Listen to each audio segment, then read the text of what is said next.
Hello and welcome back to another night of bedtime stories. Tonight we're going to be reading chapter 14 from Mr. Tweedy by Anne Marie Shelley.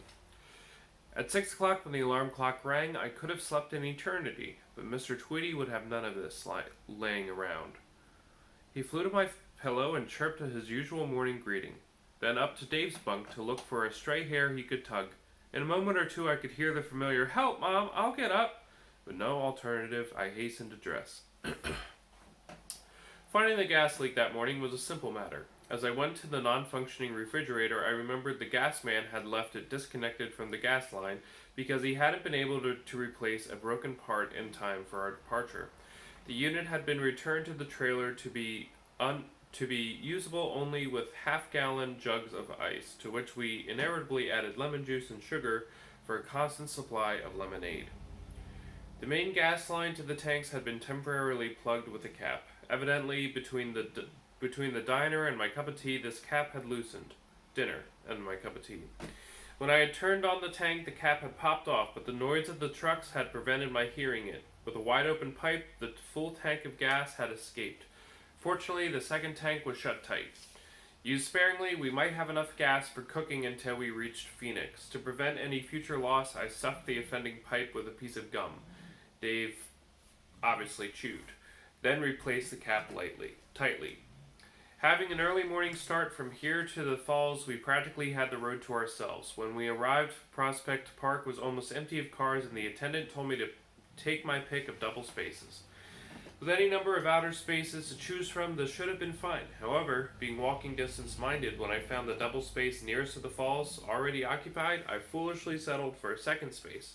Before I realized my error, I was hemmed in on all sides. By late afternoon, when I finally got unhemmed, a storm was slanting sheets of rain against us, and then I was overjoyed that I hadn't been able to leave the park. However, to get back to the morning, this day the exercise period was comparatively short. As soon as the cars began piling in, the children and Mr. Tweedy came back to the car, begging me to take a ride with them on the Viewmobile. As Mr. Tweedy seemed very tired and hadn't been too enthusiastic about exercising, we decided to leave him in the locked car with the windows shut. This was far different from leaving him in a tiny cage. In the car he could bathe or eat or sleep on his giant perch, and I had no apprehensive about leaving him. Never having been on the Viewmobile, I had no idea that there would be 3 stopover places where one had to walk to really see the points of interest. The first stop at the Cave of the Winds I managed. The second stop at Terrapin Point I managed with difficulty. At Three Sisters Island, I joked about being a one-legged Pete, and in secret misery waited on a hard bench while my children blissfully scampered off to explore the area. By the time that we reached the end of the tour, I had all that I could manage to hide my feelings and my thoughts, and the children had all they could manage to get me back to the car. But then, finally, there was our happy Robin, chirping and welcoming us. Just the sight of him made my inner bitterness recede. However, this didn't change the condition of my hip. After lunch, I sent the children off on a special boat tour while I prepared to take a nap. I needed sleep badly, but more than I wanted children to know, once again I was desperate for relief from pain. Hating myself, yet unable to resist the temptation to relieve my agony, I finally got out the bottle of codeine that I had kept hidden in the trailer. This time no Robin was stopping me. He could look at me from then till doomsday. There was no candle lit. The children would be safe on the tour. Nothing could stop me. For months I hadn't touched it. Better to gamble on Arizona than to gamble on addiction, my doctor had advised, but Arizona was a long way off, and the codeine was near at hand. Just take it, I told myself. No one will be the wiser. But then once again I had my conscience to contend with. I sat down at the trailer table and buried my head in my arms, weak with the thought of giving in to the drug, torn by the whiplash of pain that was stripping away my willpower. Then suddenly, softly, Mr. Tweedy burst into song. He had never sung before, but now he was whispering little notes of a melody.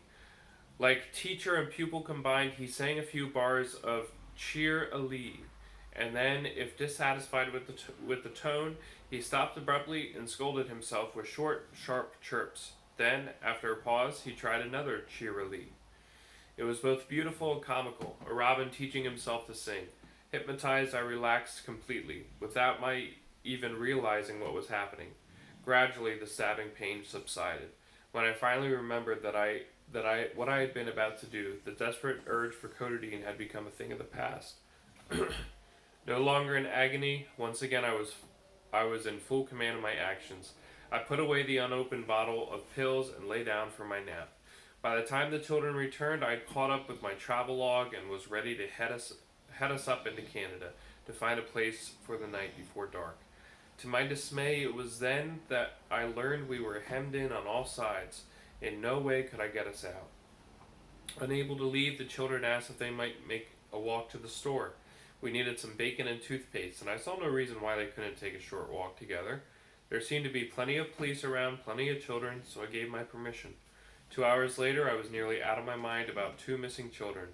Spasmodic rain and mist were being swept along by a gusty wind. They weren't dressed for the weather, and seeing the robin sitting dejected on his perch didn't help matters. Somehow, even with only one crutch, I would get to the park police station. Donning my raincoat to hobble forth on my desperate mission, I stepped from the trailer just as Kathy came running across the lot, and David was nowhere to be seen. "Where's David? Where have you been?" I practically screamed at her as she ran to my side. "He's coming. We got lost," she gasped.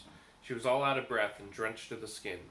By the time we got back inside the trailer, another sopping, wet, gasping child arrived, and what a reception they got from Mr. Tweedy. He was nearly beside himself with joy, flying up to Dave's bunk, chirping away. While the children hurriedly changed into dry apparel, I fixed hot cocoa with tiny marshmallows popped on top, then settled down at our little table. I listened to them tell what had happened. This being Sunday, they had walked quite a way before they found a store that was open. After making their purchases, it had started to pour, so they ran and ran, unfortunately in the wrong direction.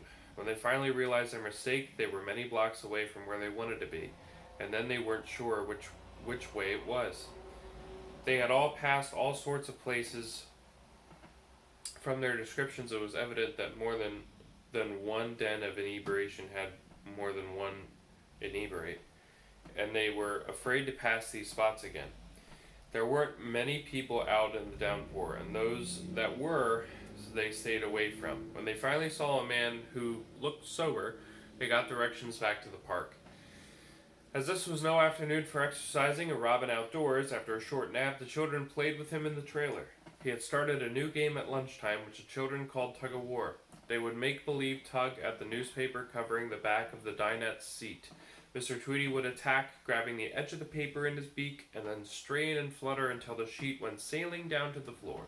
It was too funny for words, for, almost as if he knew what was expected of him, once in a while he would attack and then just sit there, cocking his head. When someone said, well, he would give out a series of loud scolding chirps and then begin wrestling with the paper. When it finally went sailing down and the children cheered, Mr. Tweedy would run around in tight little circles and do everything but take a bow.